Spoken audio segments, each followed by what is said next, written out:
लेकिन हम सबको ये सोचना होगा कि अगर बुलडोजर के प्रति ये आकर्षण पैदा करने में वो सक्षम है, हमारे अंदर भी या तो हम मौन स्वीकृति के साथ बुलडोजर के पक्ष में है या विरोध में मुखर नहीं है, तो वो भी एक तरह की स्वीकृति ही हो जाती है कि रात में सोते वक्त बुलडोजर पे सोचा, थोड़ा एक दो ट्वीट कर दिए और लगा कि हमने अपने कर्तव्य की इतिश्री करी। ये कॉमन नाउन में बात ना करे। टारगेट मुसलमान है बिना किंतु परंतु हालांकि के मुसलमान टारगेट किया जा रहे थे। मध्य प्रदेश टॉप कर रहा है अभी लिस्ट में, बहुत दिन टॉप में नहीं रहेगा, आसाम कंपटीशन में, और उत्तर प्रदेश का तो ओरिजिनल वाटरमार्क राजस्थान कैचअप कर रहा है। तो मैं ये सोच रहा था कि दुनिया में और कौन से देश हैं जहां इस तरह की रवायत है बुलडोजर चला देने की। इजराइल, और इजराइल को मैं डंके की चोट पे अनलॉफुल एंटिटी मानता हूँ। अपने देश के बारे में मुझे इस बात का मुगालता था कि हम इजराइल की तरह गैर कानूनी एंटिटी नहीं है। इसको गांधी, नेहरू, आजाद ने कहा, इसको संविधान बाबा साहब भीमराव अम्बेडकर ने दिया। उस मुल्क में अगर ये हो रहा है, योगी जी कितना समझते हैं घर समझने के लिए घर वाला होना जरूरी है। चारी दीवारी छत नहीं होती, उसमें मेरी बेटी की पेंसिल हो, उसकी किताबें होंगी। हो सकता है मैंने जुर्म किया हो, मेरी बेटी ने नहीं किया, मेरे बेटे ने नहीं किया होगा। हमारे मीलॉर्ड्स को आप पर्दा कब आंखों पर से हटे और कान कब ढंग से सुनने लगे, इसका प्रेडिक्शन बड़ा मुश्किल है। अगर मैं अपने देश से मोहब्बत करता हूं तो मैं सरकार का कटु आलोचक मुझे होना चाहिए, और अगर मैं सरकार की आलोचना नहीं करता हूं मैं अपने देश से मोहब्बत नहीं करता। भाषा जी एंड ऑल ऑफ यू, आप सब, क्योंकि माइक देख रहा हूं, अलग अलग पूरी हिंदुस्तान की डाइवर्सिटी दिख रही है। यहाँ अलग अलग रंग के माइक हैं, अलग अलग हर्फ हैं, कुल मिलाकर के। नदीम साहब, आपकी बात से ही शुरू करूँगा। सबसे पहले हम लोग मैंडेट पे लाहा-लोट होना बंद कर दें। 24 के चुनाव के नतीजे आए, सब लोग लाहा-लोट होने लगे। अब देखिए परिवर्तन। और हम अक्सर मैं कहता हूं कि जब मैं विश्वविद्यालय में था पटना में, तो मुझे क्रांति भदोहा में दिखती थी। इस मैंडेट ने भी वही किया। लोगों को लगा बस आ गए, पहुंच गए, हो गया। अब देखिए अब क्या मजाल, we have been again proved wrong. ये मैंडेट का चरित्र समझने में भी हम भूल गए। आपने बार बार नदीम आप जिक्र कर रहे थे मध्य प्रदेश टॉप कर रहा है अभी लिस्ट में, बहुत दिन टॉप में नहीं रहेगा, आसाम कंपटीशन में, और उत्तर प्रदेश का तो ओरिजिनल वाटरमार्क राजस्थान कैचअप कर रहा है। लेकिन हम सबको यह सोचना होगा कि अगर बुलडोजर के प्रति ये आकर्षण पैदा करने में वो सक्षम है, तो जो वजाहत साहब कह रहे थे या हर्ष साहब कह रहे थे, हमारे अंदर भी या तो हम मौन स्वीकृति के साथ बुलडोजर के पक्ष में है या विरोध में मुखर नहीं है, तो वो भी एक तरह की स्वीकृति ही हो जाती है कि रात में सोते वक्त बुलडोजर पे सोचा, थोड़ा एक दो ट्वीट कर दिए और लगा कि हमने अपने कर्तव्य की इतिश्री कर ली। भाषा जी ने कहा, और मैं इस कई मंच पर इस बात को दोहरा चुका हूं कि किसी को बुरा नहीं लगना चाहिए। संविधान की किताब हाथ में रख करके लहराना सबसे आसान काम है। उसमें एक किताब चाहिए, एक हाथ चाहिए, एक लहराना नाम की क्रिया चाहिए, लेकिन उसको जीना, क्योंकि संविधान सिर्फ पन्ना नहीं है, सादा पन्ना नहीं है। आपको, मुझको याद है हर्ष की किताब का शीर्षक था, if I am not wrong, taking sides. You have to take sides. और हॉवर्ड जिन एक प्रख्यात अमेरिकी लेखक थे, उन्होंने कहा कि you can't be neutral in a moving train. तो ये न्यूट्रलिटी का, या देखेंगे या माहौल बड़ा खराब है, पोलराइजेशन हो जाएगा, सर पे चुनाव आने वाले हैं, इसने बड़ा नुकसान किया इस डिस्कोर्स ने। और इतना नुकसान किया है कि मैं बिहार के लोकसभा चुनाव के दौरान एक क्षेत्र में गया तो एक बड़ी बाबानुमा शक्ल दिखी और उसका चुनाव चिन्ह बुलडोजर देखा। तो मैंने पूछा, भाई, बोला इन्होंने मांग के बुलडोजर लिया चुनाव चिन्ह। उस व्यक्ति को पता है और वो यूपी से सटा इलाका है। इतना हिंट मैं आपको दे रहा हूं। अगर गोरखपुर होता तो बिहार क्यों ले जाता, जिस दिन गोरखपुर को बिहार ले जाऊंगा, बिहार अलग देश हो जाएगा। खैर, मैं ये कहना चाह रहा था कि एक जो कंसेंसस बिल्डिंग हुई, क्यों हिमंतो विश्व शर्मा मियां मियां बोल करके, और हर दिन सुबह हमारे यहां न्यूज एजेंसी जाती है प्रतिक्रिया लेने के लिए। हालांकि ये एक अलग मसला है जो मैं जानता हूं, कभी मामला गुवाहाटी और लखनऊ में भी छिड़ा हुआ है, जिसके पीछे गांधीनगर, लेकिन हमारे लिए वो मुश्किल नहीं। हमारे लिए है जो वजाहत साहब कह रहे थे, हम प्रतिदिन अपनी जमीन खो रहे हैं।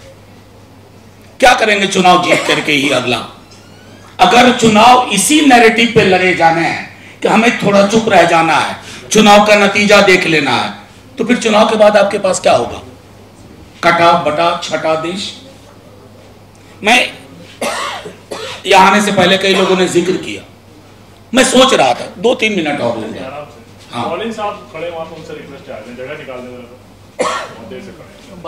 तो मैं ये सोच रहा था कि दुनिया में और कौन से देश हैं जहां इस तरह की रवायत है बुलडोजर चला देने की।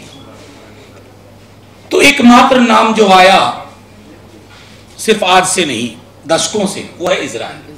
और इजराइल को मैं डंके की चोट पे अनलॉफुल एंटिटी मानता हूं। उसकी पहचान ही गैर विधायी, मतलब गैर कानूनी है। अपने देश के बारे में मुझे इस बात का मुगालता था कि हम इजराइल की तरह गैर कानूनी एंटिटी नहीं है। इसको गांधी, नेहरू, आजाद ने गढ़ा है, इसको संविधान बाबा साहब भीमराव अंबेडकर ने दिया। उस मुल्क में अगर ये हो रहा है तो ये सिर्फ आज की डेट में, और मैं समझता हूं कि इसमें भी पॉलिटिकल पार्टीज को भी, सिविल सोसाइटी को, कि ये कॉमन नाउन में बात ना करे। टारगेट मुसलमान है, बिना किंतु परंतु हालांकि के मुसलमान टारगेट किया जा रहा है। एक्यूज्ड हैं आप, एक्यूज्ड। मुझसे ज्यादा विद्वान लोग हैं जिस परीक्षा को पास करके बड़े ओहदों तक पहुंचे, उसमें मैं फेल कर गया था, आईएएस का इम्तिहान। मुझे नहीं लगता है कि आईपीसी की किसी भी धारा में बुलडोजर का प्रावधान है, किसी भी धारा में। शायद ये जो नई वाली आई है संहिता, दंड, न्याय वगैरह वगैरह, इसमें भी नहीं है, अभी तक मिला नहीं। हाँ, संसद को ही नहीं मिला तो। और मैं ये कह रहा हूं कि इसके लिए जिस प्रकार की चीजें हो रही हैं, जब आप किसी एक्यूज्ड कहने के बिला पे घर गिराते हो, आपको घर की अवधारणा समझनी होगी। योगी जी कितना समझते हैं घर समझने के लिए घर वाला होना जरूरी है। घर नहीं, घर वाला यहां वो नहीं, घर वाला वह उसका दूसरा अर्थ भी होता है, मुझको उसमें ताल्लुक नहीं है, हो या ना हो। घर, और घर रिश्तों से बनता है। चारी दीवारी छत नहीं होती है, उसमें मेरी बेटी की पेंसिल होगी, उसकी किताबें होंगी। हो सकता है मैंने जुर्म किया हो, मेरी बेटी ने नहीं किया, मेरे बेटे ने नहीं किया होगा। जब आपने घर गिनाया तो छत सिर्फ मेरी नहीं गिरी, आपने उसकी छत ले ली। तो जब तक हम इस विमर्श को आगे लेकर ना जाएं, एक और चीज, आजकल मैंने कंटेम्प्ट पे कृष्णा अय्यर को पढ़ लिया है, उसके बाद से मुझको डर नहीं लगता है। मेरा मानना है ना कि जुडिशियरी सिर्फ कलकत्ता नहीं, हर जगह जुडिशियरी का भी सेलेक्टिव अप्रोच। हमारे मीलॉर्ड्स को आप पर्दा कब आंखों पर से हटे और कान कब ढंग से सुनने लगे, इसका प्रेडिक्शन बड़ा मुश्किल है। और मैं नहीं मानता हूं कि बेंच से फर्क पड़ता है। अगर पूरे के पूरे कोर्ट का नजरिया साफ होगा तो बेंच फलाने का हो या ढिमकाने का हो, उसको रूल ऑफ लॉ से चीजों को तय करना होगा। बेल डिनाई नहीं करनी होगी। आज ये अवसर नहीं है कि मैं खालिद के बारे में, खालिद सैफी के, उमर खालिद के बारे में और बाकी के बारे में, लेकिन ये एक सम टोटल है।